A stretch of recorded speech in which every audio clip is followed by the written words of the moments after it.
Hey everyone, and welcome to CL3, the L's of Caregiving. My name is Alicia, otherwise known as AJ, and I survived another day of caregiving. And if you're listening, so did you, because we're all caring for someone, and hopefully we're caring for ourselves. So, congratulations! And just in case you haven't heard it lately, you are doing a good job, and I am proud of you. Thanks so much for listening. And if this podcast resonates with you, please like, subscribe, and share. This is the very first episode of CL3. So today I just want to introduce myself more, talk about why I'm starting this podcast, and explain our quirky little name and the meaning of CL3, the L's of caregiving. So, who am I? Well, a few things about me. I will be 46 years old in May. I love sports, music, and movies. I'm married to my wonderful husband, who actually made the intro music that you heard just a moment ago. Shout out to him. And while we don't have kids, I do have an 80-year-old and an 85-year-old at home. People sometimes ask if I have kids, and I lovingly joke that I have two senior teenagers that keep me busy. And I'm sure those of you out there who are also raising your parents know exactly what I mean by senior teens. All the makings of a teenager, but in a senior's body. Last but certainly not least, my faith is a huge part of who I am. It is the biggest part. I always want my walk with Christ to influence everything I do. So, you may naturally hear the influence of my faith in the things that I discuss on this podcast. As a matter of fact, my faith is a big reason why I take care of my parents. Here's what I mean by that. My faith commands me to honor my father and my mother. Now, I feel very passionately that honor can look different for everyone based on where they are in life, based on their capacity, based on their experiences, their traumas, etc. For one person, honoring may mean calling their long distance parents once a week just to make sure they're okay, or calling just to shoot the breeze. For someone else, honor may be dropping by regularly to visit their parents who are just across town, going grocery shopping for them, or having a regular game night with them.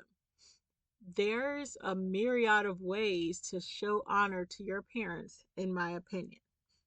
But for me personally, I have chosen to honor mine by caring for them hands on and for as long as I am able, and by moving them in with me, and by walking with them daily through this difficult season of their lives. Also, I view caregiving as a form of service. Over the years, I've volunteered with various different organizations, and I've served in my local church for almost my entire life. But unfortunately, my current schedule has not allowed me to really serve others in a traditional sense. But I am serving.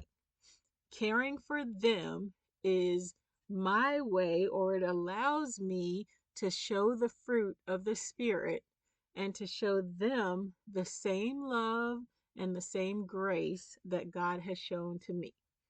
So, yes, my faith is my why when it comes to caregiving, and it's also what sustains me through this very difficult journey. Now, some of you may be wondering how I became a caregiver. So, I've actually kind of been a caregiver off and on for decades now. Sometimes with my grandmother before she passed, sometimes with my great uncle before he passed, and also with one of my sisters before she passed. But in 2017, my parents' health, they kind of started to decline, and I noticed that I was starting to have to help them more and more consistently. And so since 2017, I have kind of, regularly been helping them more and more with whatever they needed. But then came 2024. Whew, most of the time, I don't even like to talk about that year. But just know that things changed drastically almost overnight. And due to those changes, I have now become their full time caregiver. So let's talk about what happened in 2024. Now, my father, well, actually, both of my parents are cancer survivors. And so my dad sometimes has, different health needs. He had a major surgery where his bladder and prostate was removed when he battled cancer in previous years. And so he has, different things that come up that are related to, um, basically his previous treatment. So, due to that, he will sometimes have home health nurses that come by the house. So, on this particular day last summer, his home health nurse was here for her routine visit, and my dad mentioned that he was having a belly ache. And for whatever reason, because he's had, different aches and pains before, but for whatever reason, she was concerned this time and thought that I should take him to the ER. So, of course, I took him to be seen. I would say in about 2 hours, they did some scans on him and they said that they found a small bowel obstruction. They didn't think it would need surgery. There was can't remember the name, but some type of medication that they gave, and they said if he just had, a couple days of bowel rest, they were pretty confident that he would be able to resolve the issue. So that's what we did. And I believe it was actually more like a day and a half that he started feeling better. Things started moving, and they were actually going to be taking him off of NPO, which basically means allowing him to eat clear liquids and then advance his diet from there. So everything is good. This is just going to be a 2-day hospital stay. Everything will be fine after that. I'm glad I brought him. This will be wrapping up, shortly. And so I believe it was the next day when they were monitoring him because they had started him on the clear liquid diet. And one of the PAs came in the room and was saying that, because they did not need to do surgery, they were going to sign off on his chart. But they were wondering if I had talked to hospice. And I said, why would I be talking to hospice over a bowel obstruction? And she said, oh, has no one discussed with you the results of the CAT scan? And I said, yes. They told me that the CAT scan showed he had a small bowel obstruction. So it turns out that also, as this CAT scan was read, they thought they saw um, basically signs of malignancy and malignancy that had metastasized.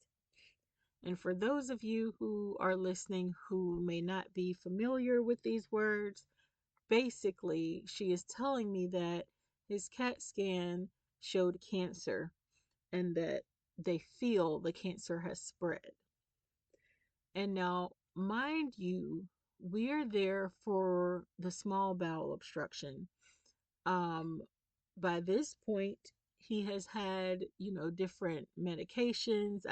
I believe we're at the end of day 2 or the start of day 3. And no one, this CAT scan he got in his first 2 hours in the ER, No one at this point, since that CAT scan was read, has said anything about these results. And even now, the PA is, mentioning it almost in passing because she's just curious if we've spoken to hospice. And so, as you can imagine, I had a very difficult time with that conversation because it was just out of nowhere. Um, and I will say she was immediately apologetic because she had no idea that no one had said anything to us about these potential results. And so she told me that she was going to have someone from palliative care come and speak to us and explain to us what they were seeing on his scans. So, let me see, that was a Friday. Okay, so the next day, um, and it was actually kind of one of those weeks where there was a lot going on. And so that next day, we had already planned that we were going to be at my uncle's funeral because my uncle had passed earlier in the week. And so obviously, my father couldn't go as he was in the hospital. So my husband stayed with my dad, and my mom and I both went to my uncle's funeral.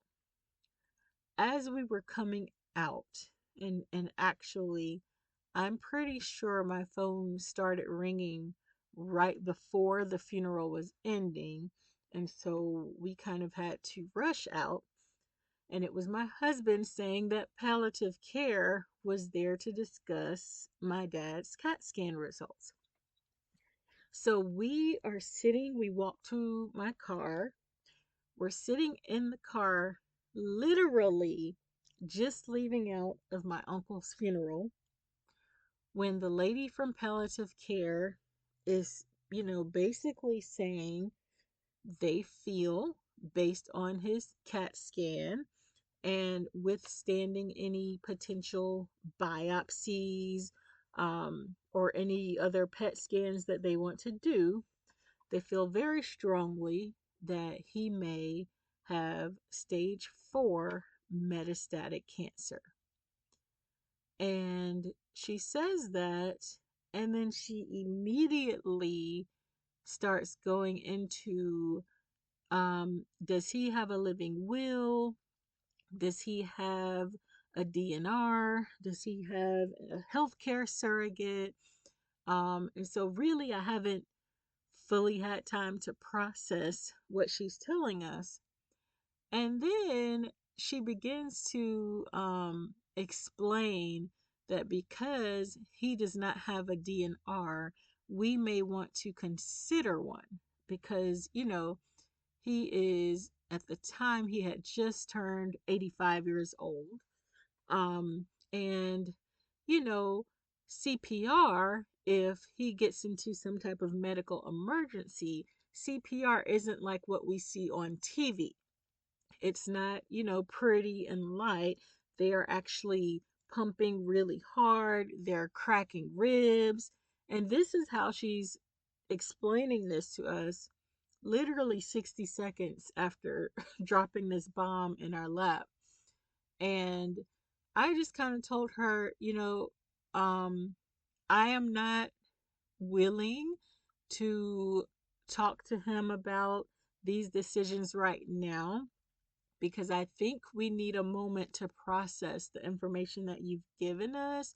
And also, we're just coming out of this funeral, which he was not able to attend, that he wanted to go to. So just give us a moment to process what you've told us before we have to make these, you know, kind of urgent, life changing decisions.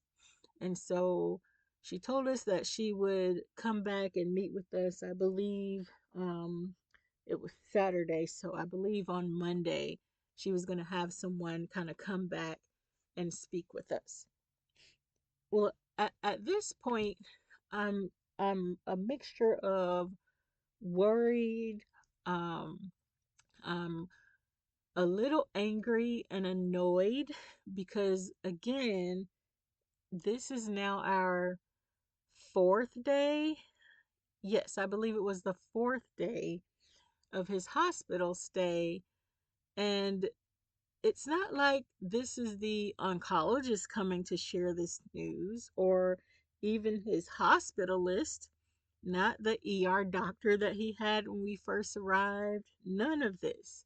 And so I don't know all of the inner workings and policies, obviously, of hospital systems. I just very strongly feel that the way it was handled, there had to be some type of better way. And I'll just leave that at that. But here we are. We now have this news. And so, of course, we rush out to the hospital from the funeral. Um, I, to this day, cannot fully gauge my dad's mood. He seemed very solemn. Um, and I'm not sure. I feel he understood what was shared, but at the same time, that he didn't fully understand. Um, as a matter of fact, we really didn't talk about it much. He wanted to talk more just about the funeral, how the funeral was, who spoke, who all was there, basically. Um, the general, if you are listening and you come up from a black family, then you know exactly what I'm talking about. The elders want to know, how was the funeral? And so that was the majority of our discussion. But my mom, she was worried sick. And so I actually, at some point, left her there. I think I was going home to change clothes, to get some food, and then come back. And while she was there, her blood pressure was just climbing, climbing, because she is processing this news that we were just told. And she was very upset. She was not eating anything. And as a matter of fact, if I remember correctly, it was, close to 7:30, maybe 8 p.m. once she finally ate dinner, which is very unlike her. She's a type of person that eats, a very early dinner, 5:30, she's ready to eat. So, it was quite obvious that she was upset by this news, and understandably so. Um, and what I didn't realize is in her being upset, she had also not taken any of the evening medications that she would normally take at dinner time. And these are things that help with her blood pressure, which again was sky high at this point, and then also a blood thinner that she takes. And so she's missed all of her medicines. She's missed basically every meal since breakfast. And she's, finally eating just a little something for dinner, although very late.